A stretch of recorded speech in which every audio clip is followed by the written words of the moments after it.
I got Tad here on time. Yeah. Okay, David. Hey, Mike. David Moore, Dallas Morning News. Just can you talk about this opportunity that's in front of you and the team, and just what a roller coaster the fourth quarter through yesterday was for this team, and kind of where it was and what it meant? I mean, frankly, I just think it's the National Football League. I think we all clearly understand how hard it is to win a game each and every week. I think if there's ever a time in our season where we just got to really lock down and keep the blinders on, because it's right in front of us, and and everything we've been doing today is about Washington. Players have been in, they've been in the weight room. They've had a chance to watch the Lions game with their coaches. But yes, I mean, it's nothing surprises me. I was there rooting for the Cardinals all the way, my wife and I, in the fourth quarter. But no, you see it all the time. I mean, it's just such a competitive league. And is this? This is the third consecutive year now you've had double-digit wins with this team, which hadn't happened here in a while. Is that part of your message all the time too? You got to put yourself in the mix year in and year out, because you don't know when something like this is going to happen. Definitely. I mean, you got to be knocking on the door every chance you get, because it is so hard to win one. But I think clearly, when you see consistency, I think it speaks to the program and the players, the coaches, the football ops, the buy-in. So it gives you a chance to week in and week out compete and be successful. So yeah, I mean that's definitely the goal. There's a lot that goes into it, but I think clearly where we are today, we put ourselves in position to win the division, and own the number 2 seed. So that's a good place to be. Mike, Todd Archer with ESPN. Do you spell that out to the players, or do you think they already knew when by the time they got here today that what a win Sunday would mean? Oh, absolutely. Yeah, there was a lot of whatever time that game was over. 2 minutes later, I know I received a lot of text messages and sent a lot out. So yeah, I think everybody was in tune. I'll be shocked. It'd probably be easier question to ask, like, who didn't watch the game. So. With Tyler Smith, what do you expect from him this week? I mean, he's sore, so we'll find out more Wednesday. So he has a chance, as the way it's been described. So. It's explained that if it's a full tear, that's better than a partial tear, which sounds the opposite of a normal, like when you think of it. Well, how did they explain it to you why that's okay? Well, the thing about it is, I think those questions are always should be asked to the individual. But the history of the injury, yes, I would agree with your description. Calvin Watkins, Dallas Morning News. Hankins, you think he might have a much better chance this week? Yeah, Jonathan had a good workout today, so we'll see how he feels tomorrow, and the goal is to start to work him in Wednesday, is our hope. We talk a lot about the running game in this room. How do you think you are right now as you head to this last part of the season? Well, I mean, we spent some extra time today on the run game. We played against a defense Saturday night that, I think they were 64% pressure. I think they had 11 empty pressures. So we had a lot of uphill looks, for our run game. So it wasn't good enough. It's definitely something we'll spend more time on this week. John Machota with The Athletic. You've been around CeeDee Lamb now the entire time he's been here. I'm just wondering what stands out to you about him. It just seems like going in the games, teams know that you're going to CeeDee Lamb, and he's still able to produce at a high level. Yeah, definitely. I mean, I think when you look at CD, obviously he's extremely gifted, in so many ways. Physically, there's really nothing that he can't do. But I just think that's the way you have to play the wide receiver position. I mean, it's been my personal experience. So, defenses, if you can line up in the same spot, I think you make it so much easier for the defense to identify and double you and roll coverage, because obviously he is seeing some form of double weekly, whether it's the cover one double, or they're rolling the quarter half, they're rolling the half safety to him. So his ability to play inside and outside is the point I'm making. Is it just makes him so versatile, and I think his versatility is a big part of his success, because he has an extensive route menu and then the person. I mean, he's such a competitive athlete, and loves the opportunity. He never blinks, and So, I mean, he's exactly what you're looking for. Sorry. He's The Athletic. Mike, obviously you watched the Cardinals game late afternoon. I'm curious, and you know the repercussions there, but the Sunday night game, do you watch that? Are you in tune with the fact that, Packers win and Packers win next week means Cowboys Packers in the first round, and like how aware are you of all those scenarios as well? Oh, I'm very aware. I got up, Sunday morning, watched our game. Then I start watching Washington, and then I had the other games on the other on the other TV, and then start watching the Eagles game.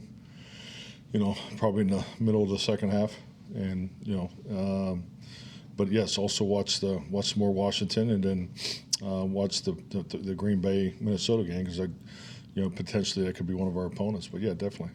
And if it is do you let your mind go there at this point of what that could mean and stuff like that? Well, I think I'm watching it differently. I'm watching to see what they're playing. I was watching their defense, watching what they're doing on offense. No different with Minnesota. So it's just there's trends for every football team, especially this time of year, and I think that's why some teams are playing differently than they did 2 months ago, and I think it's all part of being in tune with it.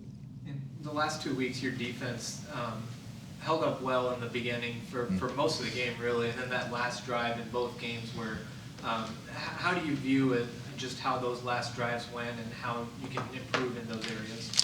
Well, I think it's just situational football. What's the coverage and what you're trying to do. Obviously, the time on the clock. Trying to keep them in bounds. They got some chunks there over the middle. But yeah, it's I think it's when you play that kind of coverage, you're putting it, your pass rush in a position to win, and so. But yeah, we continue to look at those things. Tom. Scott Erickson with the AP. Obviously, a lot of talk about the 2-point sequence at the end, but also some talk about the tripping penalty maybe should have gone the other way and might have changed the way the game. What'd you think? I don't know. Doesn't matter what I think. Oh, it does. you have a voice in this. What was your view of that on tape, and what would you say about it now? That particular I think the tape is. Clearly. You probably saw it when they showed it on the replay. The penalty clearly, in our view, really clearly flips the situation, because you're first and 10 on the, I'm not exactly sure it was, 24, 25, 26-yard line there. We took the turnover, and, we're second and 4 with a running clock, so that takes out their second timeout. So now you in a position, because you clearly want to be inside the 30. I clearly understand how good Brandon's, kicking the ball, but there's also field position, concerns on both sides of that, kick. But when we went to first and 25, the goal was to cut it in half, and we did that on the first down with the slant CD. We're expecting pressure, got it. And the same thing on the second down. The second down play is just a really disappointment. Whether it's communication from my end. We just weren't all clean. We got what we were expecting defensively, and was trying to hit the individual cuts to Brandon and CD on the one-on-ones, because that clearly would have put us in a third and short, which I was trying to get to third and 5 or less to give us a chance to convert and end the game. So that was the thinking there. Clearly understanding the time clock and so forth. So we had 3 downs. We were able to keep the clock running on 2 to 3, but the second down call was the one that would have gave us a chance to put the game away.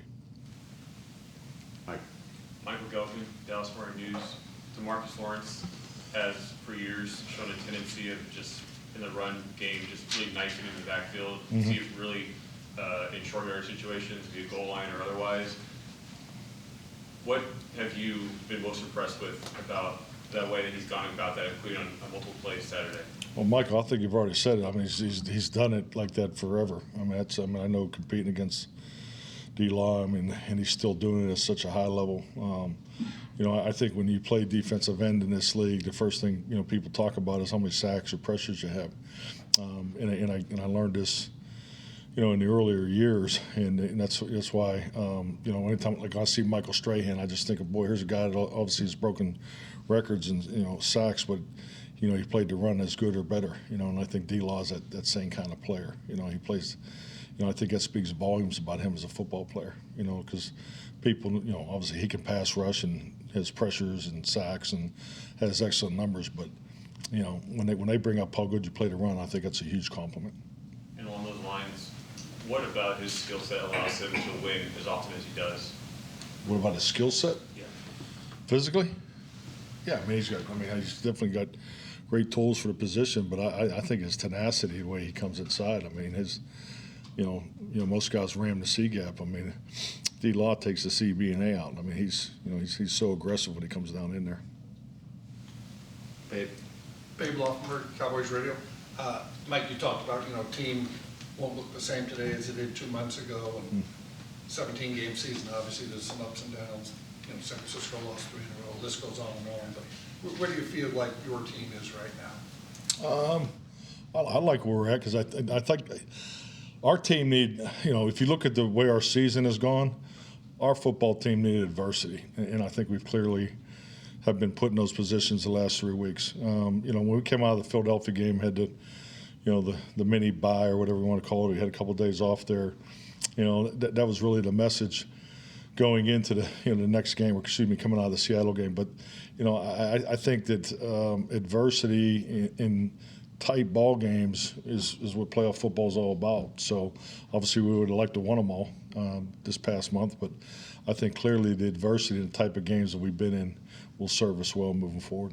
And in some of that thinking, you go back to 21, you guys had some kind of blowouts late. Philly rested their guys. Yeah. Did you think that kind of, I won't say hurt you, but? False confidence? Yeah, maybe. That's fair. No. You'd rather have this, though. I'd just rather be healthy. I trust the locker room. We're far enough along as a team. I think our younger players, sometimes they still, just make a few mistakes here of late. But we've played our young guys since September. So I think being healthy is the most important statistic going into the playoffs. Todd. Mike, on the 2-point play, when the whole reporting issue, do you use that as a coaching point to your team to reinforce what you're supposed to do or how it's supposed to go down, even more so now? Just look at our Philadelphia game in Philadelphia. Absolutely.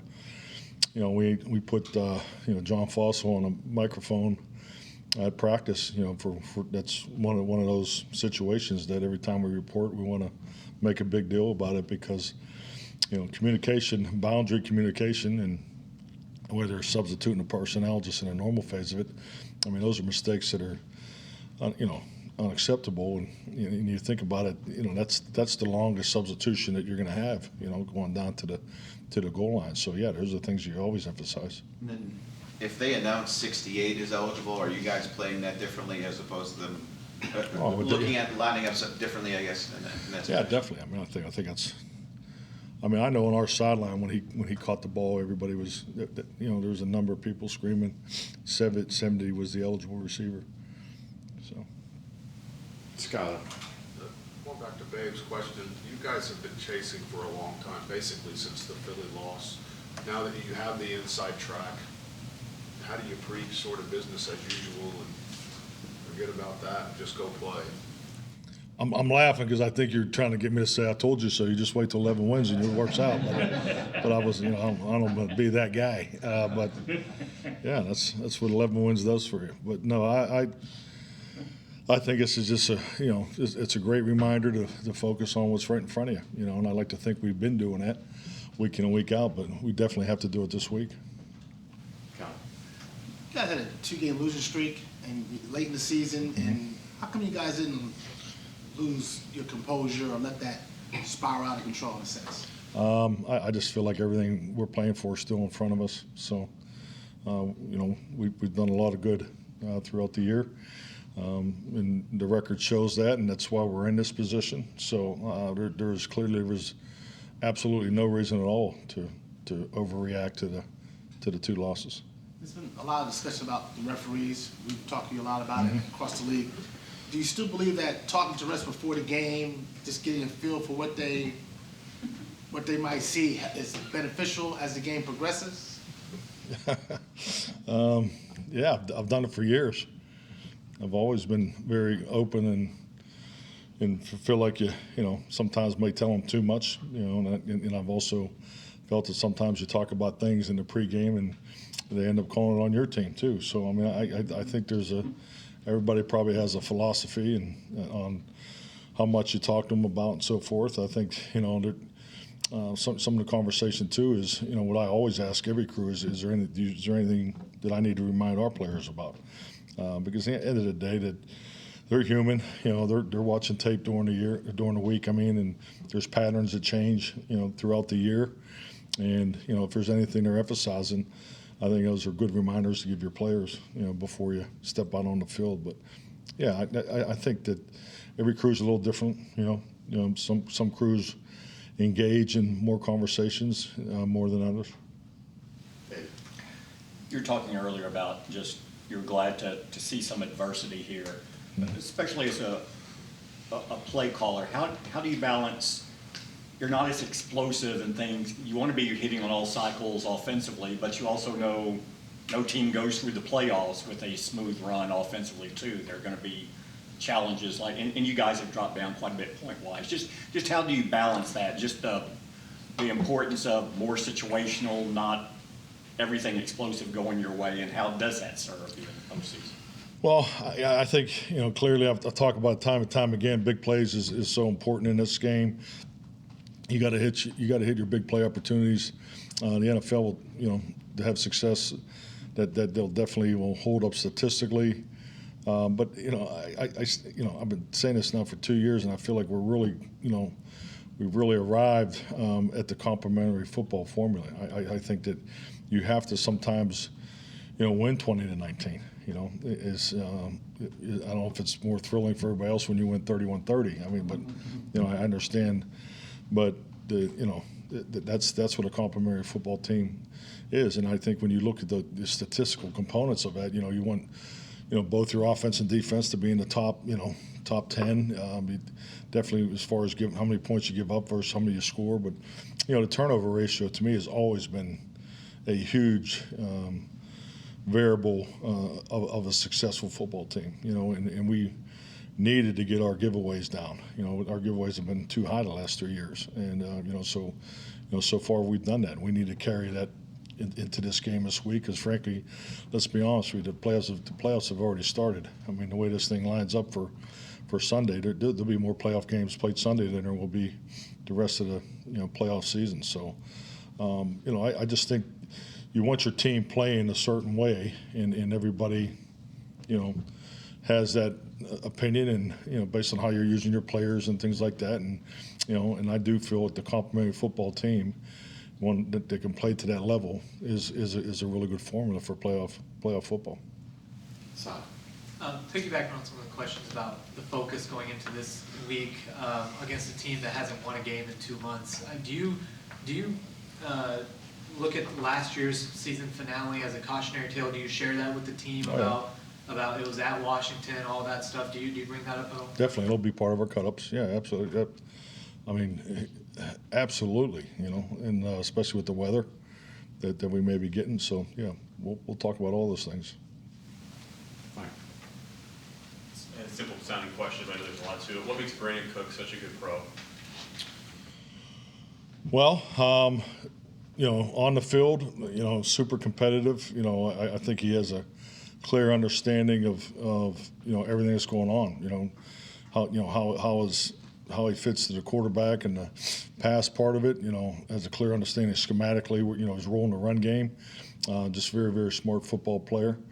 I think his knack for big plays and big moments has been awesome for us. But off the field, I think he just goes to a different level. He's all football. He's a big family man, very well respected. So has great work habits. So I can't really think anything not nice to say about him. And the way that he's mentored younger guys like Jalen, it seems like with everything you described, he could be a pretty good coach someday. Who, Brandon? Yeah. He's too smart to get in coaching. But do you see when you start, coaching different guys coming in out of your locker room, there's certain ones that you remember like, this guy, if he wanted to, I think more and more every day. You know, I just think that these guys that, you know, just think about the education that a 10, 12, 14-year pro, you know, goes through, you know. And I think it's, you know, also I think the ones that choose your profession too, I think they've added a lot of, you know, quality, not that you are not quality people, but I think that the whole, you know, education that these guys get, you know, it's good for them to have options, whether it's coaching, whether it's media, whether it's TV, because their understanding of the game of football, you know, on and off the field is so high, and they give great. I think they would give great insight to anybody. All righty. Thank you, Mike. Thank you.